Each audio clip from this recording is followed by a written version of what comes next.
Karma, karma, karma.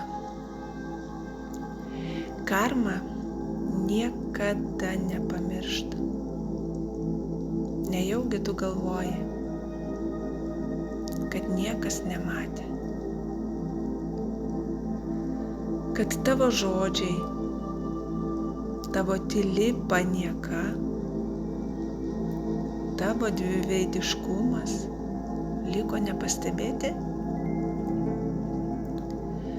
Galvoji, kad nieko tokio yra truputį pažaisti su kito žmogaus jausmais, iš jo pasityčioti ar palikti jo gyvenime chaosą ir toliau tęsti savo gyvenimą lyg niekur nieko? Deja, yra vienas dėsnis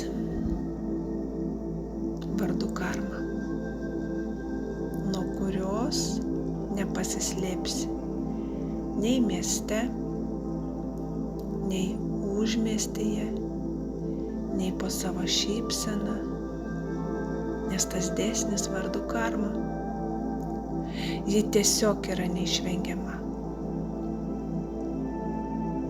Ir karma niekada nepamiršta. Kiekvienas tavo poelgis įrašytas tavo energijoje. Kiekvienas tavo pasityčiojimas, nori tu to ar nesugrįš. Kiekviena ašara, kurią kažkas galbūt dėl tavęs išliejo, taps tavo paties skausmu. Ir tikrai ne iškart, galbūt ne rytoj, bet tada, kai to mažiausiai lauksi. Žmonės gali ir atleis, bet karma visada pateikia sąskaitą. Ir kai tavo pasaulyje pradės griūti viskas, tik tada suprasi, kad gėris nebuvo silpnumas ir kad sugriautas žmogus buvo galbūt tavo veidrodis, tavo pačių ar pačio veiksmų. Ir tai jau bus nebe bausmė, o ir pamoka, kad daugiau niekada taip nedarytum.